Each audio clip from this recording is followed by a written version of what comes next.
name is John Wilson. I'm the Garrard County Judge Executive. Before we get started, I want to recognize some of the elected officials who are here with me in the crowd. Magistrate Don Eckerson is here. Constable John Dixon, who's also a veteran. John, I appreciate your service. City Councilman Brett Berline, who is also a veteran, served in the Marines. Councilmember Maggie Mick. Judge Bill Oliver is here. Brandon McGlone, Lancaster City Council.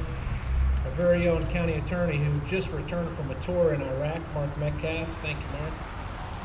We have another veteran, our sheriff, Ronnie Wardrop. Our circuit clerk, the circuit clerk, Dana Hensley. And Dana, thank you for welcoming us to the Judicial Center today. Kay Hall, our Garrard County PBA. Thank you, Kay, for being here. And also Stacy May, our Garrard County clerk.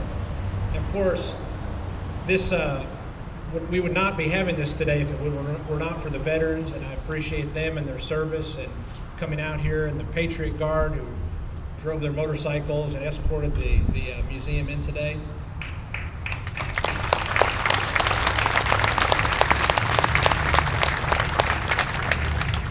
I'd also like to recognize Jeff Adams, who's here. Jeff has been working with us on building a memorial to the veterans from all wars who are from Garrard County, and that's currently in the planning stages. But Jeff is here, and Jeff, we appreciate the conception of that idea and coming to the meetings, and there's several others who are on that committee, but hopefully we'll be building a memorial here in town, and if you're interested in helping with that, please get with Jeff or myself, and we'd like to get you plugged in. To get us started, we've got the high school band. They're going to do the Star Spangled Banner.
Allegiance.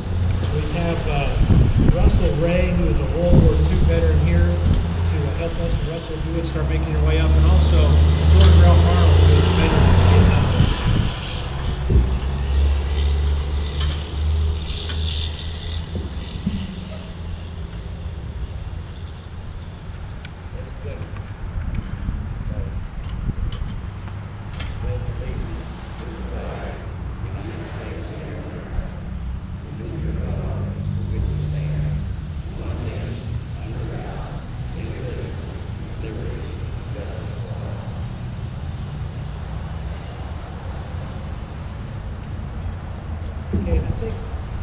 I think the band is going to kind of filter and sit down. Before our next remarks, I neglected to mention Magistrate Ronnie Lane is here in the front row. He got a haircut, and I hardly recognized him up here. So,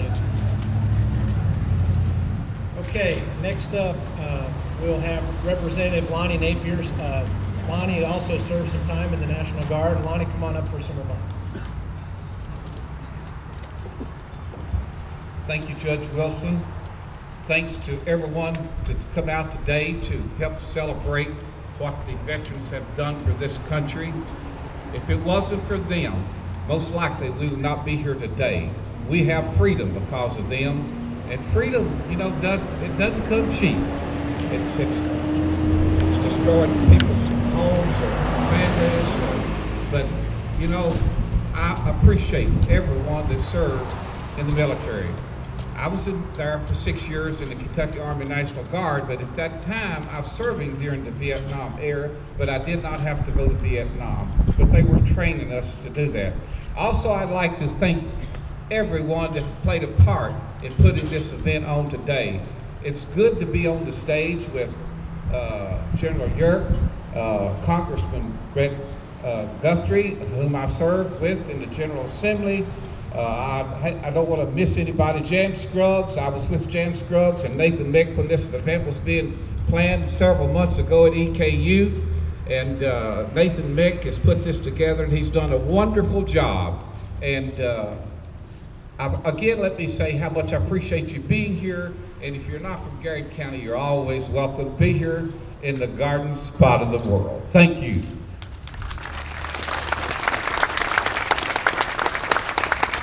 Okay, thank you, Lonnie. Next, we'll ask Lancaster Mayor Brenda Powers to come to the podium. And Mayor, thank you. Mayor, thank you for your city policeman and police chief helping with the honor guard today. Appreciate it. Well, I'm Brenda Powers, the mayor of Lancaster, and it is just such a beautiful day the Lord has given us. And I just really, really appreciate all of the veterans that is here today. I appreciate you being here. I want you all to know that our heart goes out to each and every one of you all for what you have done. We probably may not be here if it hadn't been for our veterans. I don't know if any of you all know this, but our school system every school system does a Veterans Day. And you are welcome on Veterans Day next year to come to any school that you would like to.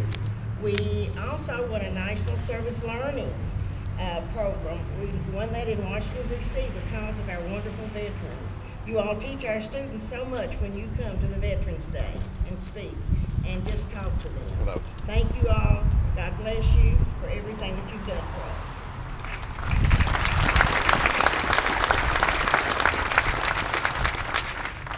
Okay, next up, I'll ask Nathan Mick to come up. Nathan is our Economic Development Director and conceived this idea today. Nathan is good friends with Jan Scruggs, who's working on the museum in Washington, D.C.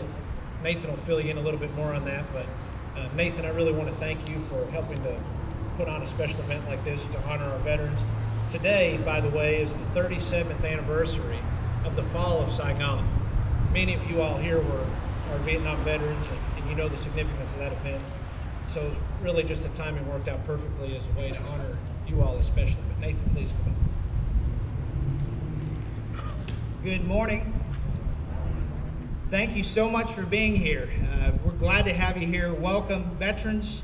Thank you all very much. Thanks for your service. Thanks for your sacrifice. Thank you for being here today. That sun's beating down, I realize, but you've dealt with a lot more challenging and difficult things in your lives, I know. We appreciate you being here.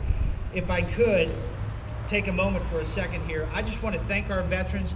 If you have served in our military, any conflict, war, any type of service, any branch, please, we'd like you to stand right now. If you're standing, please raise your hand.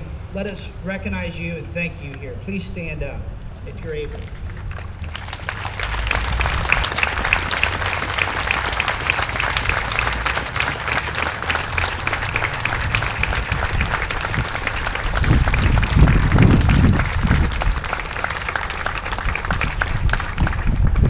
Thank you all so much.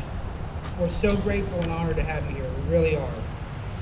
I want to thank Congressman Guthrie for being here today. Welcome back. It was just a little over a month ago you were here before. And Lieutenant General Yerks, thank you very much for your service, for being here today. Also to Congressman Guthrie for his service, 101st Airborne Field Artillery.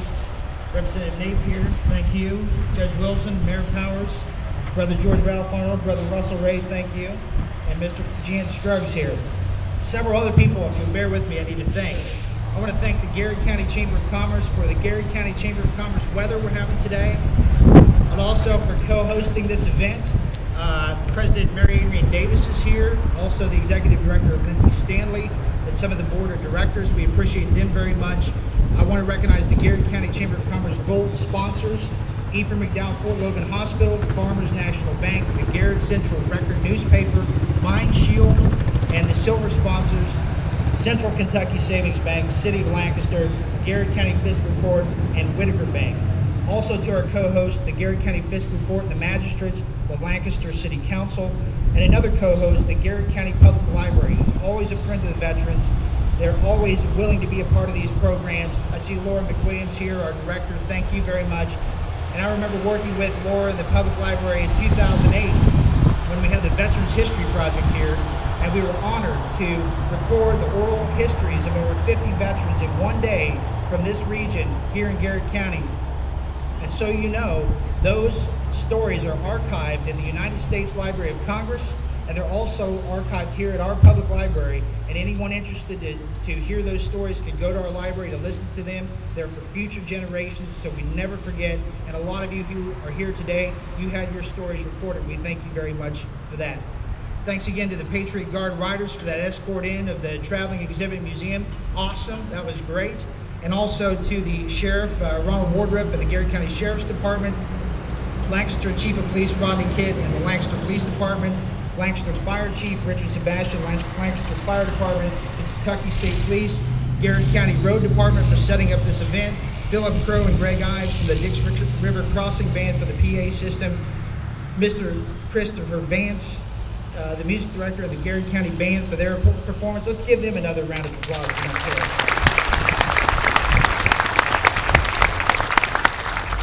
Special thanks to Paul Purcell, Bill Paulum, Farmers National Bank, and their staff for hosting a reception that will be after this event. There's some cookies and punch inside here. You can get cool, you can fellowship and relax a little bit. That's put on by Farmers National Bank, Congressman Guthrie's staff. And finally, I want to put a plug in. The Traveling Vietnam Museum and Exhibit is on display now through this afternoon in front of the old courthouse here. That truck has traveled millions of miles downtown Times Square, New York, Independence Hall, you name it, all over the place. We've got it right here in our community. It's open, free to the public, and it's another way to pay tribute to our veterans. At this time, I want to introduce my dear friend, Jan Scruggs. Jan is a Vietnam veteran. He served in the 199th Light Infantry Brigade in the U.S. Army. And in 1979, Jan put in the first $2,800 of his own money and conceived the idea of the Vietnam Veterans Memorial in Washington, D.C. He championed that cause through Congress, got the bill passed to put it on the National Mall, and it opened in November of 1982 with Jan's vision and the 58,000 names plus names of those that died in service of our country in Vietnam. Jan's the president of the Vietnam Veterans Memorial Fund. They helped to raise the $8.4 million to open the wall. It's the #1 visited memorial in Washington, D.C. And when I worked for Senator Chuck Hagel as his deputy chief of staff, another Army sergeant Vietnam vet during the Tet Offensive, I was able to work with Jan. We passed the bill, and President George W. Bush signed it into law in 2003 to build an underground visitor center, education center at the Vietnam Wall. That project is underway right now. I had the privilege of traveling with Jan to Vietnam on a landmine removal project, and he's a dear friend. He's an American patriot. Okay, he's a fine American. We are honored to have him here in our community today, the founder of the Vietnam Wall. Please welcome my friend, an American patriot, Mr. Jan C. Scruggs.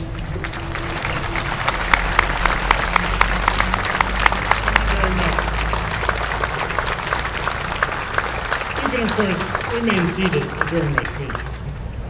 The more difficult achievement is to get a standing ovation after you give a speech. So it's a pleasure to be here in Lancaster, Kentucky. You know, there's a little town in Pennsylvania I recently visited. It's spelled the same way, but they call it Lancaster. So they need some further training on how to properly say Lancaster. It's just nice to be here. This is sort of an interesting occasion insofar as this was in 1975, this was the day that it all ended, that the Vietnam War, 58,000 American deaths, 1 million Vietnamese deaths, billions of dollars, all kinds of military equipment, a great tragedy occurred, which was the loss of the effort in Vietnam. But it ended, and I was an infantryman there for a year with the 199th Brigade, and decided there should be a national Vietnam Veterans Memorial with the names of the casualties on it, and started the organization in '79. and somehow 3 years later got it built through the efforts of many great people. What they do at the U.S. Military Academy is they have some really smart people who graduate from there, and I've got many of them involved, and some of them had MBAs from Harvard. They all kind of figured out how to do it, and we put the whole thing together. I get more credit than I deserve.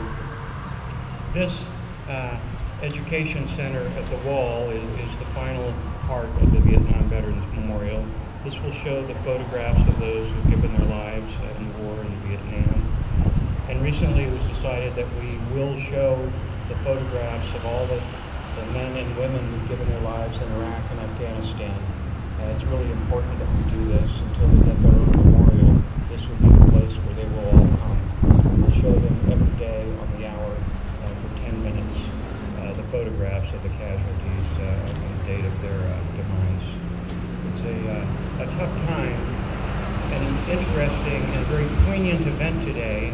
In a small way, it's really history making to help people come to grips.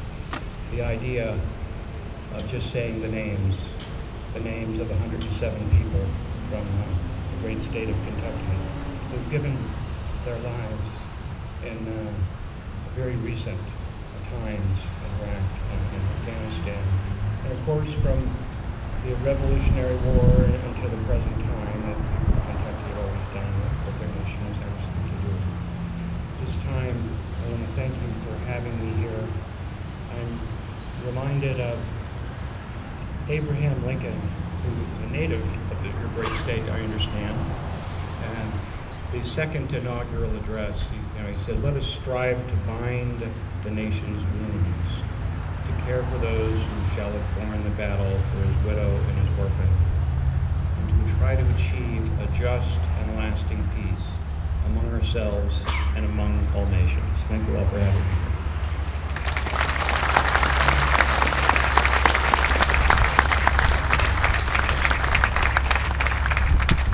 I'm very honored because of the opportunities I've had in my life, really because of the great graduates of the United States Military Academy. You're actually about to hear from one. His name is Brett Guthrie, Congressman Brett Guthrie, a graduate of the Military Academy, also a graduate of Yale University. His leadership has been recognized by the Republican leadership of the House of Representatives, and he's done some great stuff with the Republican conference, and he is the one that they turn to on many issues, and that would include the military, veterans, and national defense issues because of his extraordinary intellect and ability to grasp the complexity of so many issues that face them. He was actually elected to office the first time in 1998 in the Kentucky Senate, and served on the Education Committee. He's done some great things.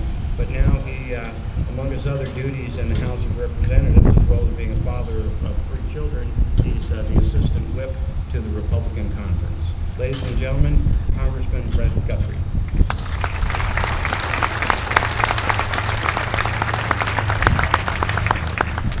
Thank you very much. It is great to be here, and it's always great to be in Garrard County. I used to be the State Senate Transportation Chairman, and if you had help anywhere build roads anywhere, then you always had Lonnie Napier always chasing you around trying to get stuff for Garrard County and the right things to make sure that he served his county well. It's always great to serve with him because he had. What I'm talking about, I got to meet Jan Scruggs at the 30th anniversary of the Vietnam Wall. When I was a young cadet, I went to see the Vietnam Wall for the first time. I was only 2 or 3 years old. And here I am almost 20, 30 years later getting to speak at its 30th anniversary. And as I was sitting there, I was thinking, Jan Scruggs came up with the idea. So we have the guy with us today that came up with the idea for the Vietnam Memorial. Now, he didn't design the wall as it is. That was a young lady out of Yale University. But it's there because he thought of it. And because that memorial is there, the mall has been completely transformed from what it was when I was a young child, young kid. I remember going to Washington for the first time. Nixon was president. That's how old I am. When we go to Washington, when you went to Washington, D.C., and you went to the mall, you did the Lincoln Memorial, the Jefferson Memorial, and the Washington Monument. So you got our 3 larger-than-life figures in American history. But now it's about people who lived large lives. Unfortunately, some of them very short, but served us. So the mall has been transformed from being from our great figures who are still there, but to be about everybody who sacrificed and moved forward. And it struck me, we were asked to bring pictures to donate to the History Center and we came to speak at the 30th anniversary and of people that died in the War on Terror. And I had a picture of a young, good-looking Marine named Matt Hansen from LaRue County, Kentucky. He was killed. And his father, Lowell Hansen, is with us today. If you'll stand, Lowell, he lost his son in our service.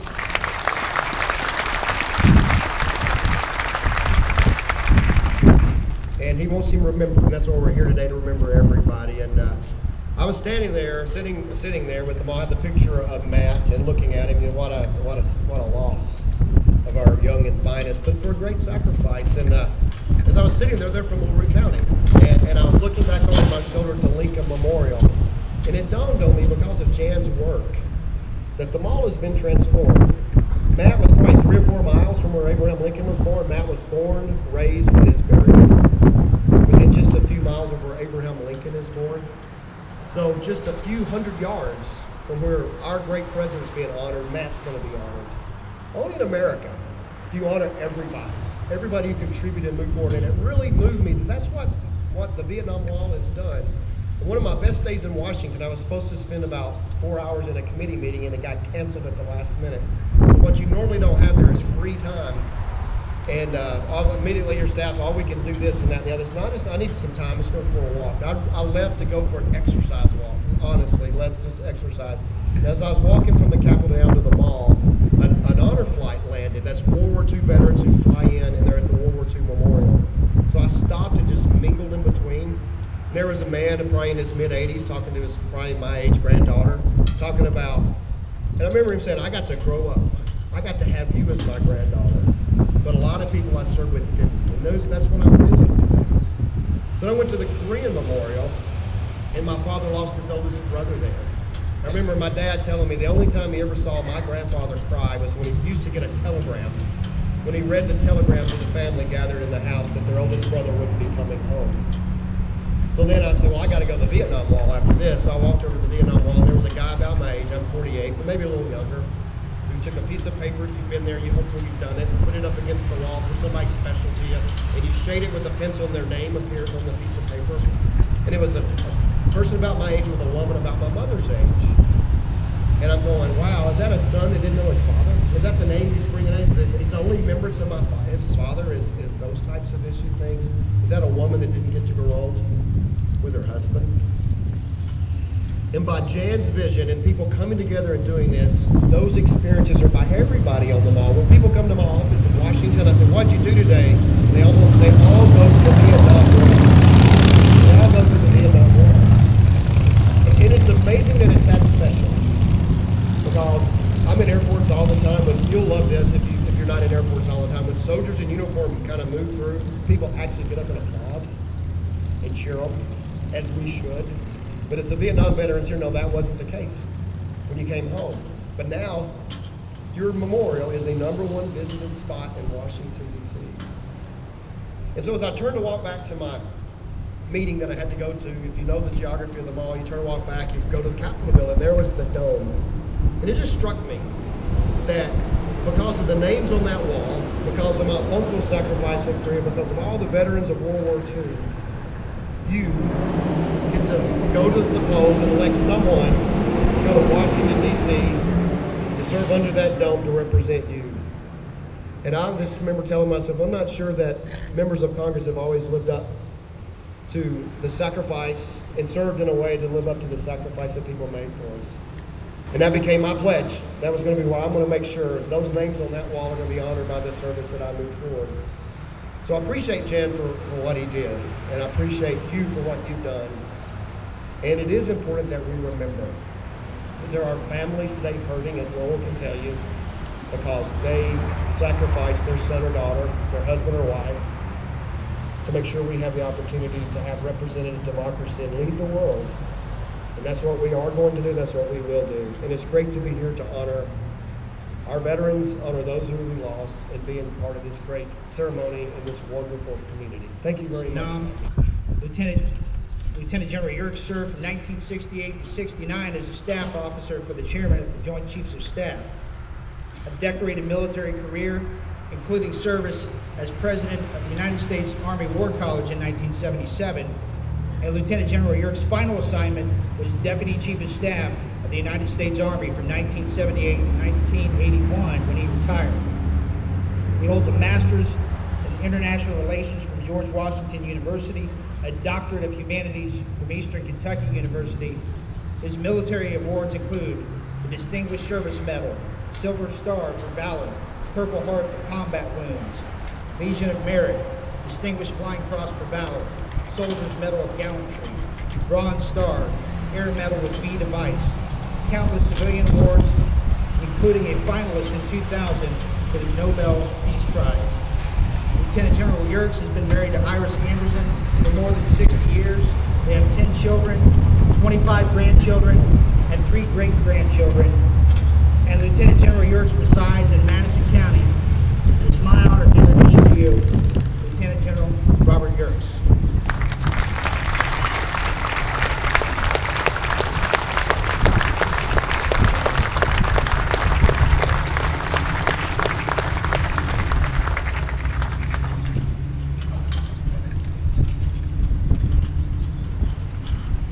This is the second time in a week in which I've had the privilege of gathering to say thanks and give praise to those who have served. I'm a bit humbled about the chore because I don't know whether I can offer you anything of substance, but I'm going to try. I'll talk to you about humbleness. I was putting on my dress blues this morning before I came up here, and I have to admit I was admiring myself. And I mused out loud, I wonder how many VIPs are going to be here at the ceremony today. I didn't realize that my wife was standing behind me, and she says, one less than you think. So with that, let's get on and give praise to those we gathered for today. I think I know wars. I know wars. I've been in 2 wars and wounded in both. And I've seen the sacrifice firsthand of people like yourselves and those that have given the supreme sacrifice. I graduated, as it was mentioned, from West Point in 1951. And soon after graduation, somebody in Washington said, there's a skinny lieutenant up there in New York. And we just educated him and put a lot of money into him. And he's got to get over and earn his keep. There's a war on. It seemed like just a moment. I found myself, I was second lieutenant platoon leader, 3rd Infantry Division, the lead platoon assaulting a piece of terrain we call Iron Horse Mountain. My company commander was a young, courageous, tremendous leader, Captain Ed Chavis, a black officer.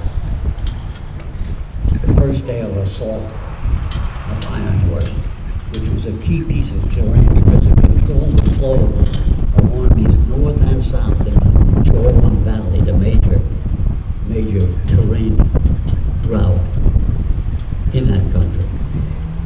And the first day of our assault, Ed Chavis, my commander, was killed in action. He took a Chinese mortar directly to his chest. And here I was, a second lieutenant, inexperienced, really didn't know what I was doing, growing up a ways back. But in 5 days, my men took that objective. We went out on that mission, that assault, with 160 men. After 5 days, my men scraped and crawled and fought in the top of obtaining the objective. We were pulled back in reserve. And my regimental commander, Dick Stillwell, later General Stillwell, said, "Bob, I want you to form your company out in the morning. I want to talk to him." So I did. And he came up and he said, "I told you I wanted your entire company." And I said, "Sir, this is my entire company." I had 47 men left from 160 plus, 5 days ago. That's sacrifice. That's what you guys did. That's what my guys did. And we are so proud of them. Let me jump to a short vignette concerning the Vietnam War, which I served as a battalion commander in the 101st Airborne Division, No Slack Battalion. There was a battle there. I'm sure Jan knows of it. It was the Battle of the Ai Drang Valley. And the Ai Drang Valley was probably the turning point in the Vietnam War as far as the type of war that was being fought. Up until that time, it was fighting local Viet Cong bands of soldiers. But by the time Ai Drang came around, the regulars, the North Vietnam regulars, with modern weapons and training and so forth, with rockets, entered upon the scene. And this was pivotal to win this battle. And our forces did. And a book was written about that battle.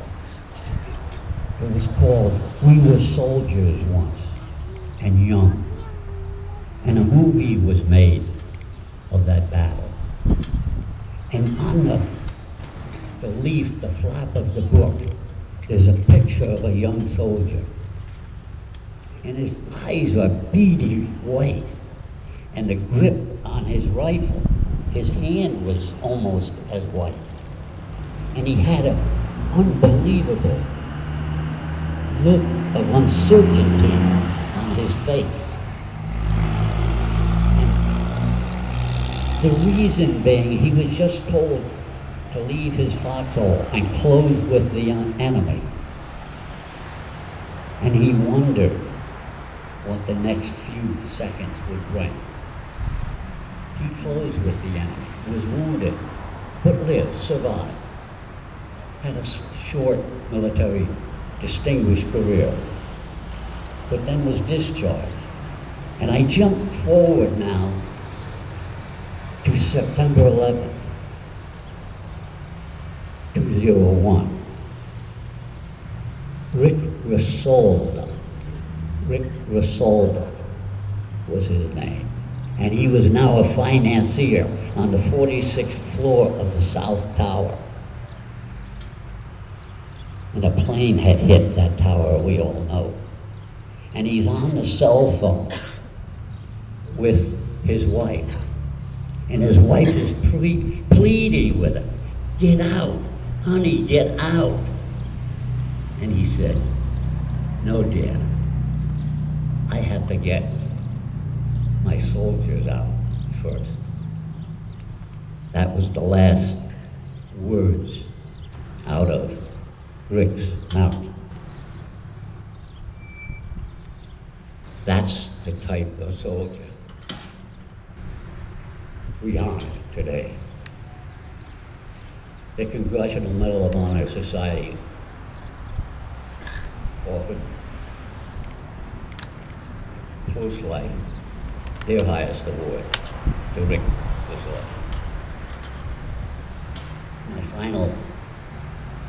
My final little story.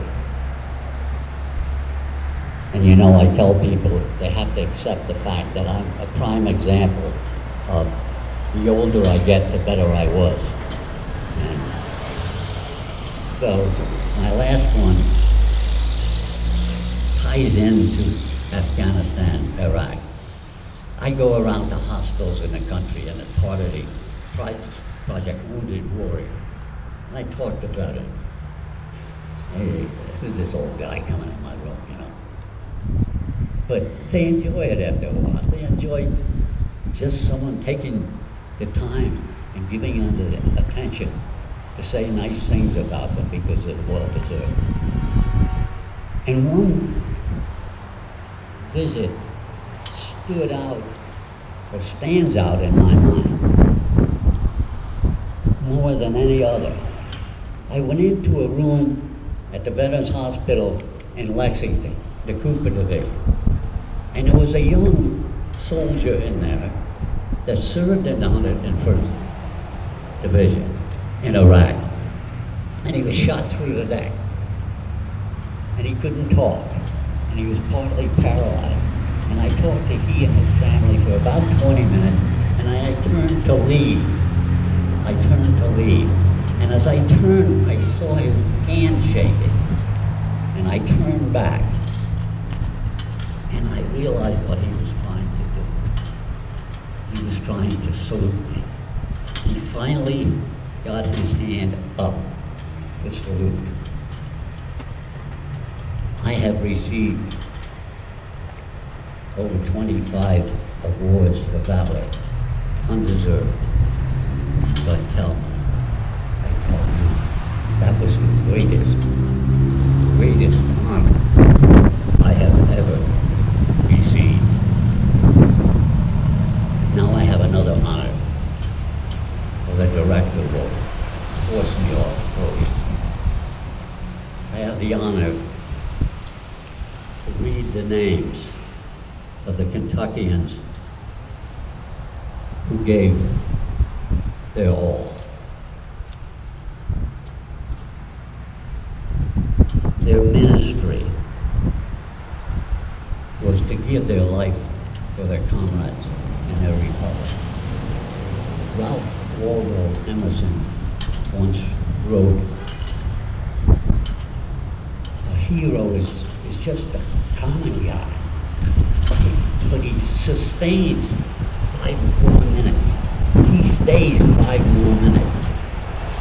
That extra 5 minutes, 107 Kentuckians gave to us in Iraq and Afghanistan."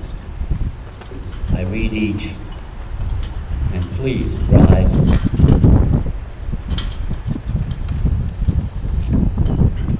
Sergeant Garrard K. Potter, Louisville, was killed on 29 September 03. Specialist James Powell, 26, of Radcliffe, killed 12 October 03. Sergeant Michael D. Ackland, II, Louisville, killed on 15 November 03. Corporal Gary B. Coleman, 24, of Pike, 21 November. Sergeant First Class James T. Hoffman, 41, killed on 27 January 04. Specialist Justin Scott, 22, of Bellevue, killed on 29 January 04.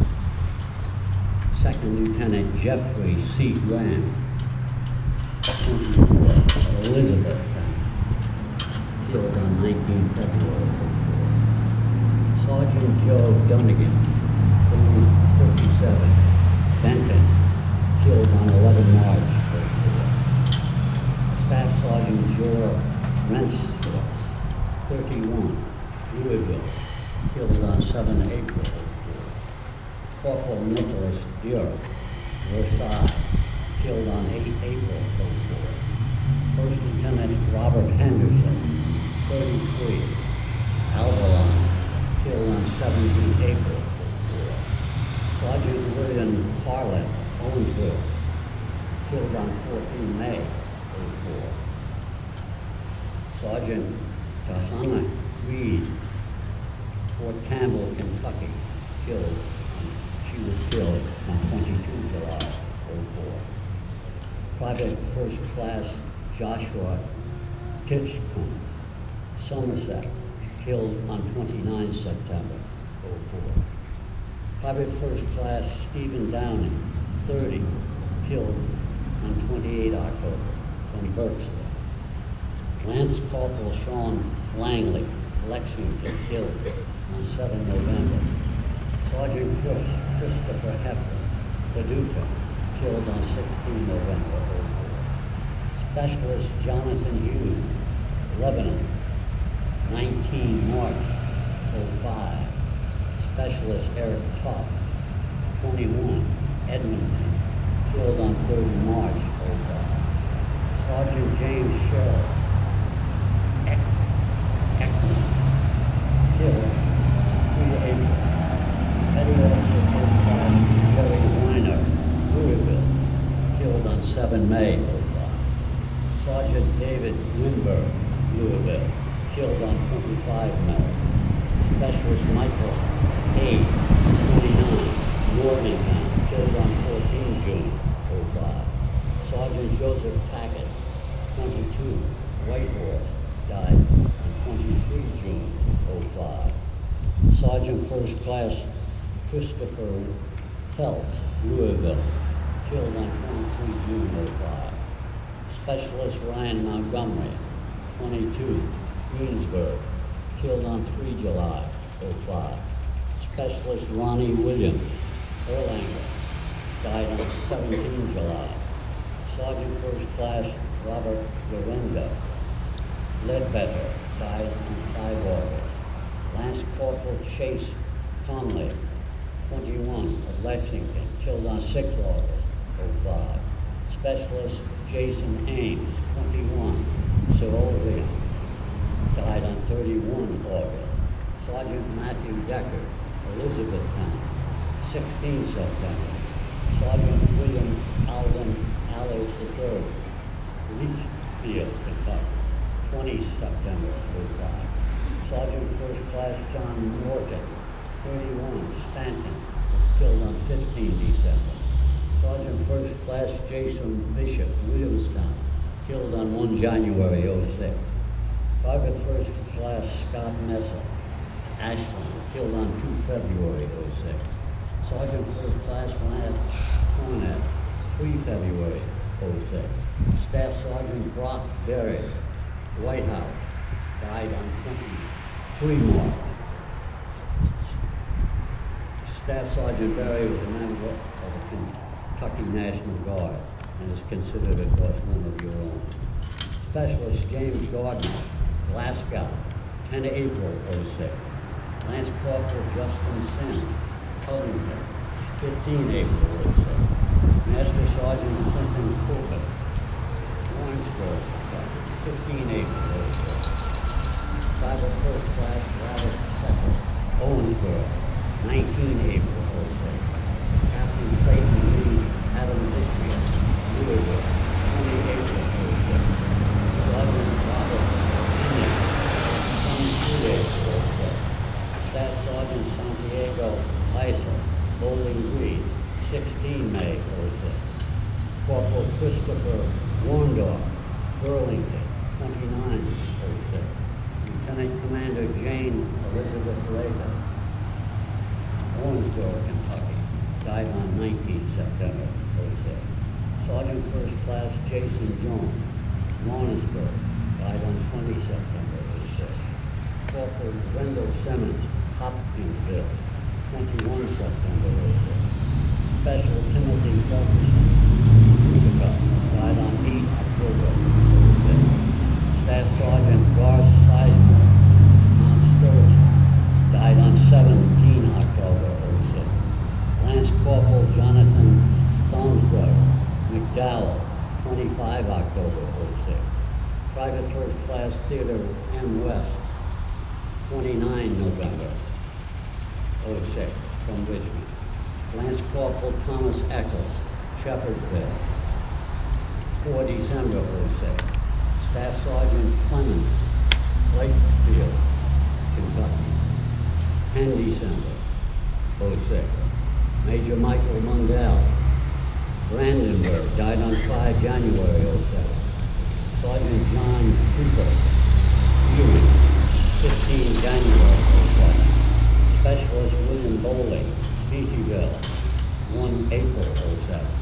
Corporal Joseph Cantrell, Ashland, Kentucky, died on 4 April '07. Chief Petty Officer Gregory Billiter, Villa Hill, died on 6 April '07. Staff Sergeant Christopher Hamlin, London, Kentucky, died on 4 May '07. Private First Class Joshua M. Moore, Russellville, died on 30 May '07.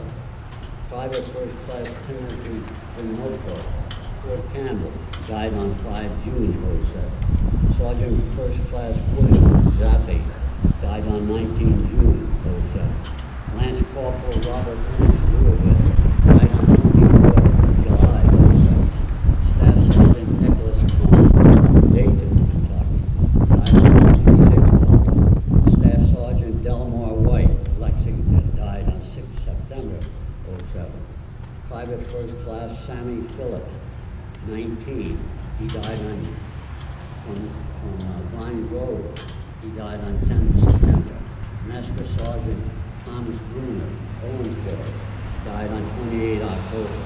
Private First Class Brian Dorn, Woodburn, Kentucky, 31 December.